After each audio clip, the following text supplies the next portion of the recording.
Hello, everybody. You're on the mic. And on today's episode, we're going to be continuing our look at classic animation studios. Today, we'll be looking at um, United Productions of America, better known as UPA.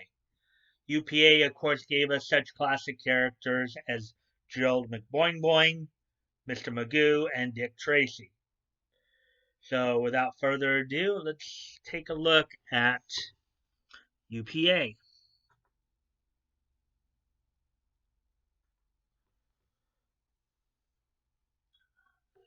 United Productions of America, better known as UPA, was an American animation studio active from the 1940s to the 1970s.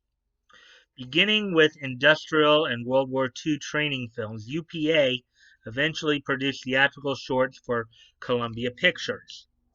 As back in those days, many animation studios, cartoon studios were associated with, big picture companies. So such as the Mr. Magoo series, In 1956, UPA produced a television series for CBS, The Boing Boing Show, hosted by Gerald McBoing-Boing. In the 1960s, UPA produced syndicated Mr. Magoo and Dick Tracy television series and other series and specials, including Mr. Magoo's Christmas Carol, including Mr. UPA also produced two animated features, 1001 Arabian Nights and Gay Paris, and distributed Japanese films from Toho Studios in the 1970s and 1980s.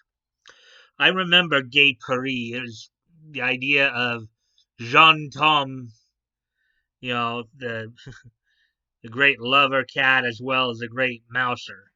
You know, anytime he'd like smell cheese. It's like his whiskers would all twist up like this, and he'd all electrify. Anybody who's ever seen Gay Paris, now, mind you, gay back in the '60s had a much different meaning than it does today. Gay traditionally actually means to be happy. Okay, it's not the modern definition we all know of today. So when they're talking about Gay Paris, part of that, is obviously the main characters were anthropomorphic cats who lived in Paris, France. So Gerald McBoing-Boing, 2005 to 2007, was a more recent television series based on UPA's memorable character and licensed and co-produced by Cookie Jar Entertainment and Classic Media for Cartoon Network. A French-American reboot television series of Mr. Magoo, another one of UPA's memorable characters, has been announced by Zealam as their first collaboration with DreamWorks Animation, and is set to premiere on France 3 in France and Universal Kids.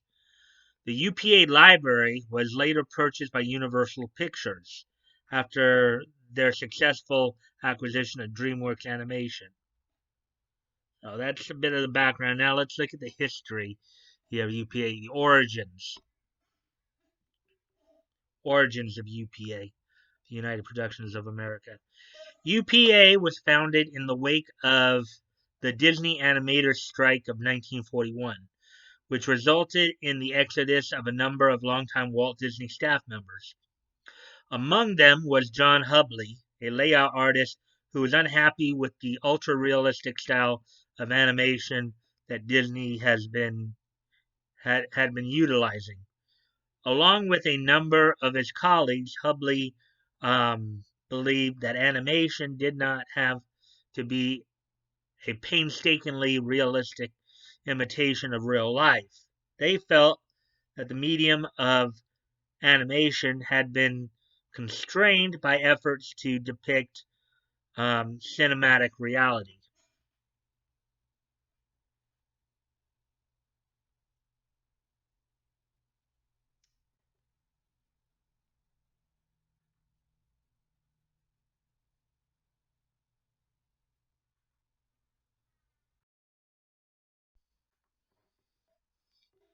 Chuck Jones' 1942 cartoon, The Dover Boys, had demonstrated that animation could freely experiment with character design, depth, and perspective to create a stylized artistic vision appropriate to the subject matter. Hubley, Bob Cannon, and others at UPA sought to produce animated films with sufficient freedom to express design ideas considered radical by other established studios. In 1943, Zach Schwartz, David Hilberman, and Stephen um, Basuto, Basusto um, formed a studio called First Industrial Film and Poster Service, later known as United Productions of America, where they were free to apply their new techniques in film animation. Finding work and income in the then booming field of wartime work for the government, the small studio produced a cartoon sponsored by United Auto Workers (UAW) in 1944. Um, Hell Bent for Election was directed by Chuck Jones and was produced for the re-election of FDR. The film was a the film was a success, and it led to another assignment from UAW, Brotherhood of Man, 1945. The film, directed by Bob Cannon, advocated tolerance of all people.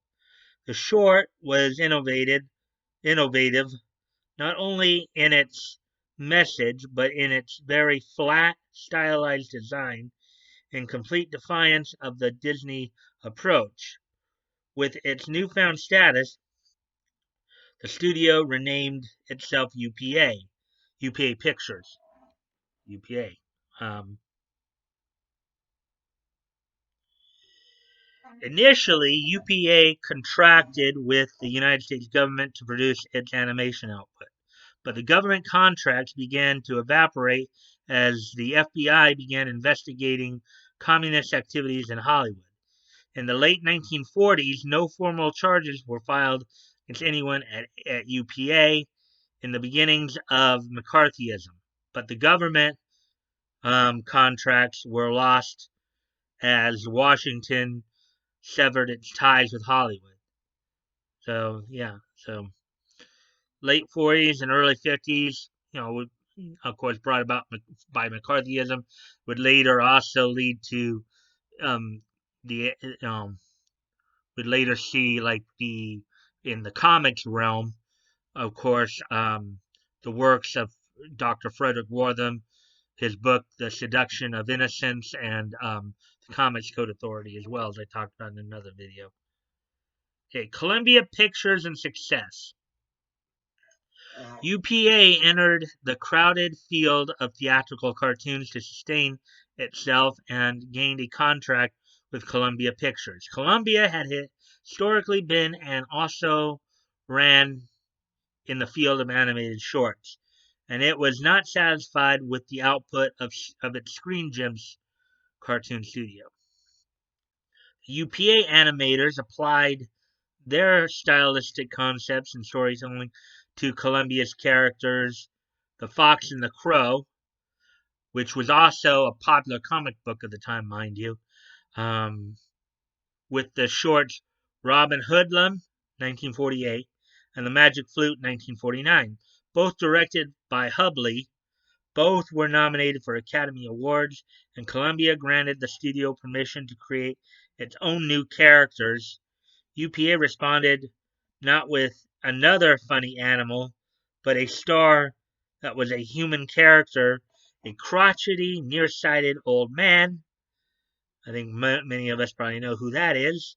The Ragtime Bear, 1949, the first appearance of Mr. Magoo, was a box office hit, and UPA star quickly rose at as the 1950s dawned.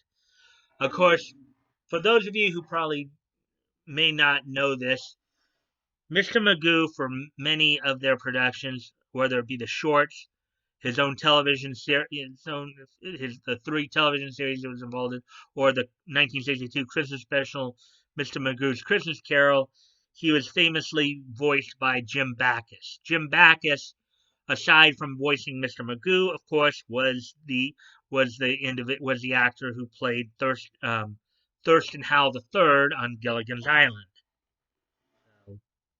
So there you go. With a unique, sparse drawing style that contrasted greatly with other cartoons of the day, not to mention the novelty of a human character in a field crowded with talking cats, mice, and rabbits, the Mr. Magoo series won accolades for UPA. Two Magoo cartoons won the Academy Award for Best Short Subject cartoons, When Magoo Flew in 1954 and Magoo's Puddle Jumper, 1956. UPA scored another hit with Gerald McBoing-Boing in 1950, based on a record by Dr. Seuss. Gerald McBoing-Boing won UPA the Academy Award in 1951. UPA cartoons would receive a total of 15 Oscar nominations between 1949 and 1959. That's pretty impressive. In December 1950, UPA announced plans for a feature-length film based on the work of cartoonist and humorist James Thurber. I think if I remember correctly, I think James Thurber was the one who wrote the story "The Secret Life of Walter Mitty," I believe. I had to read that in high school, so the film was to combine live action and animation and was tentatively titled Men, Women, and Dogs, but it was never completed. Only one of the Thurber pieces intended for this feature, The Unicorn in the Garden, was eventually released as a short subject. Shorts such as The Telltale Heart and Rudy Toot Toot featured striking, sophisticated designs unlike anything offered by competing studios. The UPA style began to influence significant changes at the other major animation studios, including Warner Brothers, MGM, Famous Studios, and even Disney, ushering in a new era of experimentation in animation. Turning to television.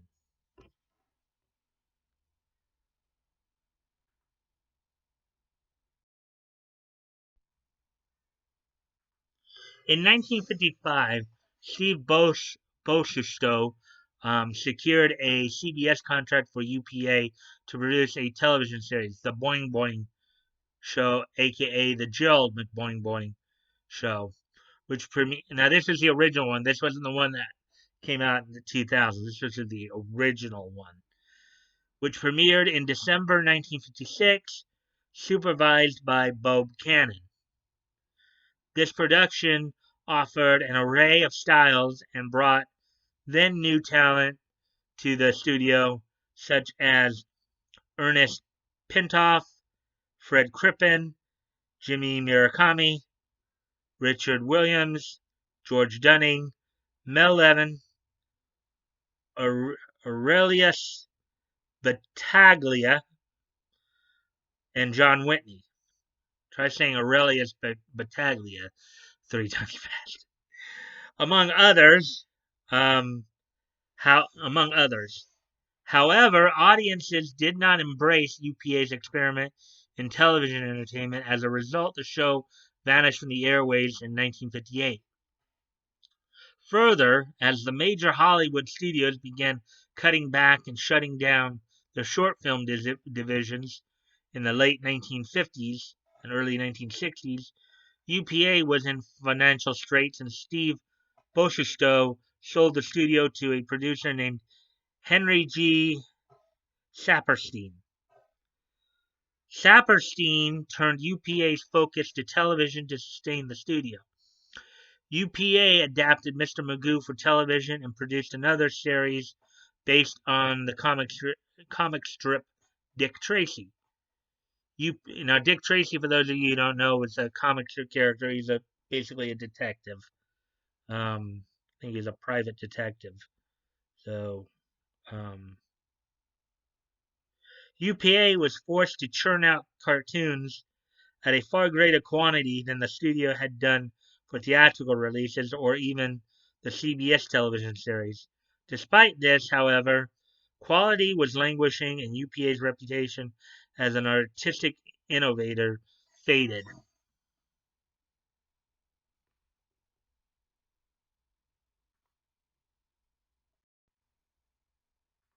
UPA's style of limited animation was adopted by other animation studios, especially for television cartoons such as Hanna-Barbera Productions. However, this procedure was generally implemented as a cost-cutting measure rather than an artistic choice that UPA originally intended.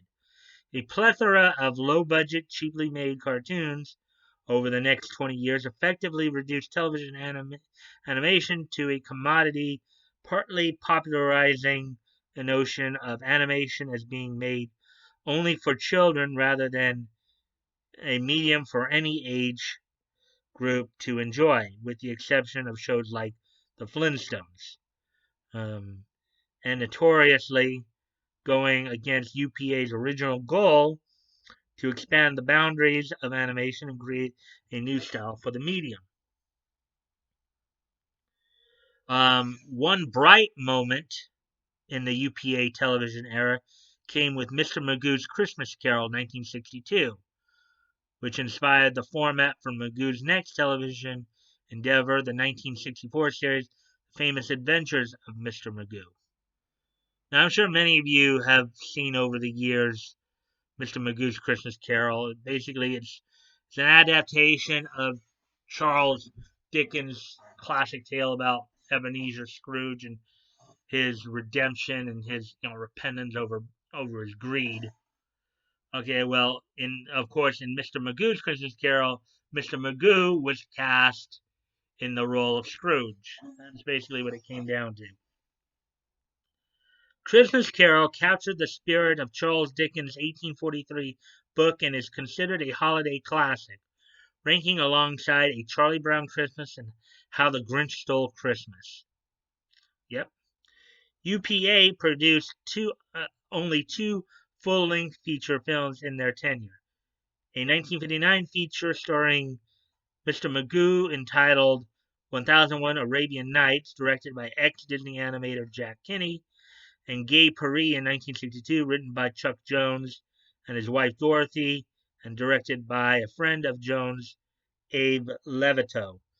And I've already talked a little bit about Gay Paris. That was a movie, basically about Parisian cats and their misadventures. And once again, I'll say this once again, the term gay here has nothing to do with how we think of the word gay today. Gay back in those days meant happy. So, just for understanding the context.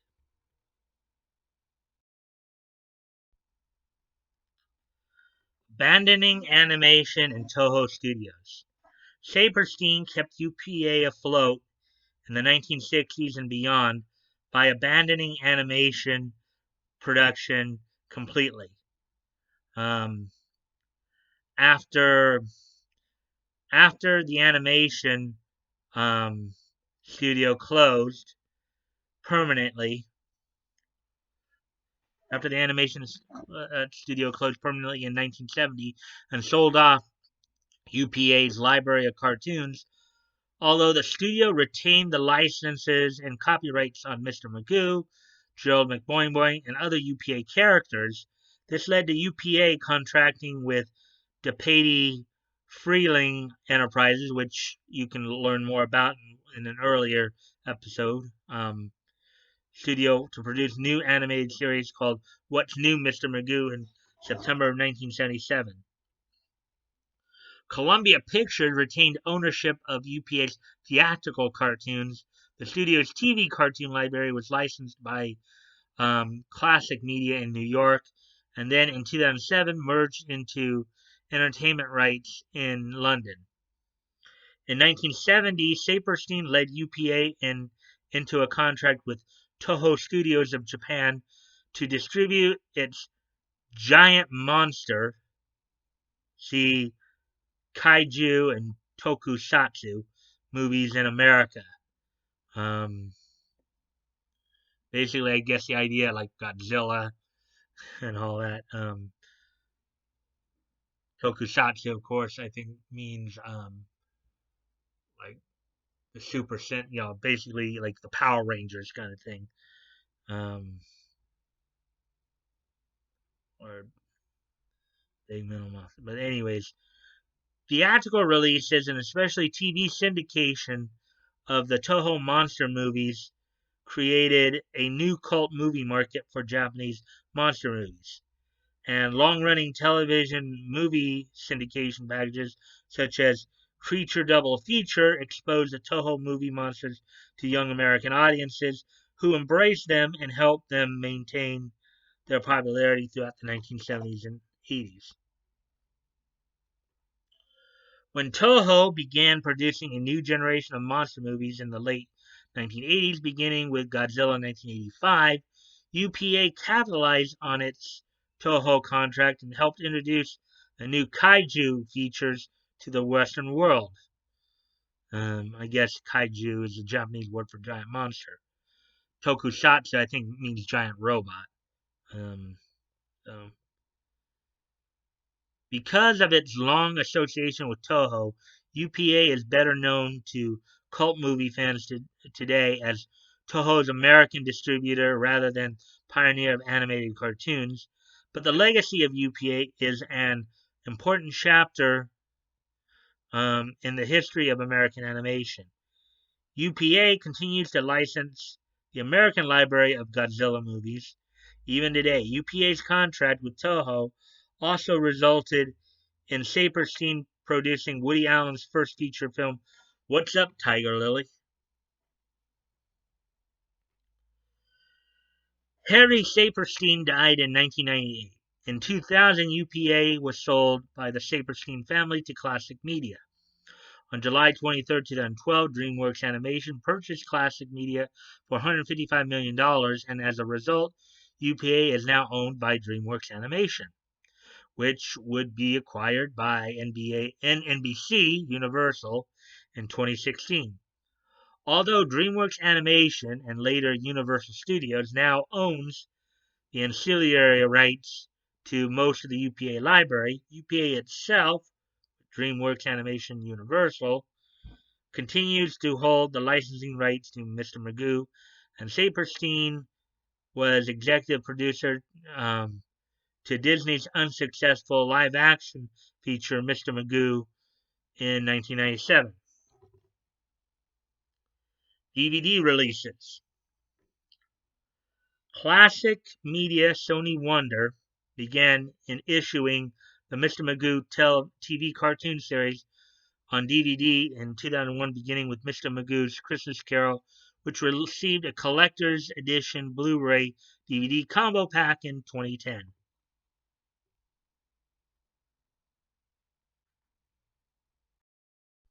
Yeah, I'm just going through the DVD release information here just so people know about it.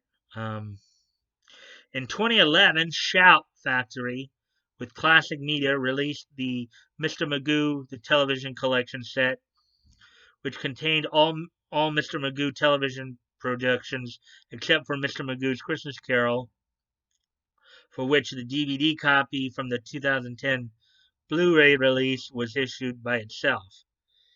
In 2013, Shout with Sony released the Mr. Magoo Theatrical Collection, containing all the Mr. Magoo theatrical shorts and the full-length feature 1001 Arabian Nights, which was also released through Sony's MOD program in December 2011.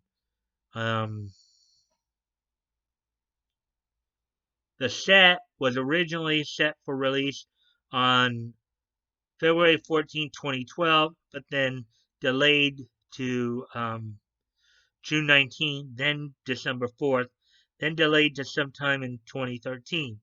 It was delayed so that the shorts could be restored from high quality sources plus newly discovered elements added.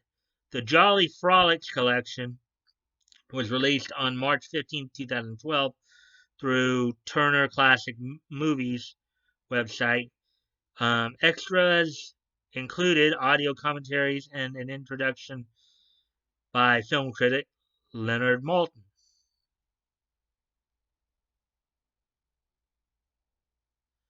Legacy. So this is the legacy of UPA. UPA Pictures' legacy in the history of animation has largely been overshadowed by the commercial success and availability of the cartoon libraries of Warner Brothers, MGM, and Disney. Nonetheless, UPA had a significant impact on animation style, content, and technique, and its innovations were recognized and adopted by other major animation studios and independent filmmakers all over the world. As UPA pioneered the technique of limited animation, although this style of animation came to be widely used in the 1960s and 1970s as a cost-cutting measure, it was originally intended as a stylistic alternative to the growing trend, particularly at Disney, of recreating cinematic realism in animated films. So pretty much the that's pretty much the crust of UPA and its history. So, with all that being said, now that we're done with the UPA story, now let's get to the next segment, which is the This Day in Niche History segment. So, first off, we go back 31 years to 1989. On today being June 1st, 2020.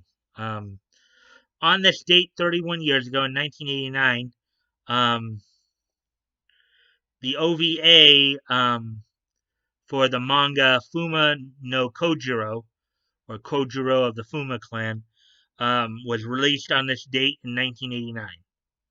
This date in 1989, the OVA Fuma no Kojiro, aka Kojiro of the Fuma clan, was released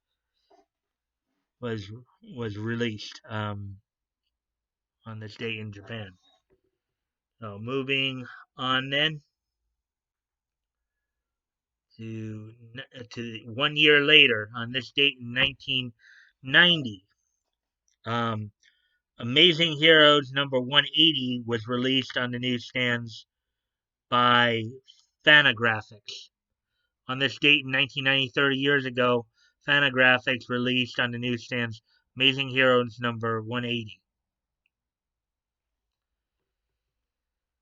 And also, on this date in 2010, 10 years ago, the first season of NXT came to a conclusion with Wade Barrett winning the contest, and the second season contestants were announced. So on this date, 10 years ago, Wade Barrett wins the first season concludes of NXT, and Wade Barrett would come out the winner in that. So now, with all that being said, if you guys want to contact me directly, you can, check the link below. My Discord is down there. Direct message me on Discord. As you know, I'm still promoting a bunch of different dub companies. There's a lot of work out there you guys can check out if you'd like. I'm still promoting Vic's GoFundMe as well as that Umbrella Guy and his daughter's latest comic. If you guys want to check that out. As always, guys, never feel like you have to donate. If you have the means to and it's on your heart to do so, please consider donating. If you've already donated, please consider donating again. And if you cannot donate, you can still help out the cause by sharing the link. And sharing is caring. Never know, maybe somebody in your circle of friends may see it and want to help out.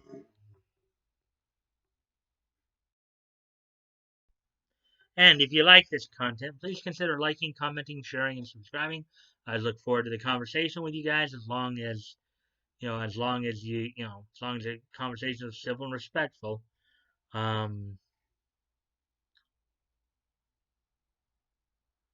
you know, I do appreciate those of you who do, and I thank you for commenting and watching the videos. I hope you find them informative. And and until tomorrow. Oh, and don't forget this Friday also the latest episode of Voices Big and Small. This week I'll be profiling LA based voice actress Bridget Hoffman. So I hope you guys will come check that out. Bridget, of course, is known for her work in Dorara as Namiya Yagari and Karu Orihara, among many other um, productions. So I hope you guys come check it out. See you at the premiere on Friday. And until tomorrow, bye.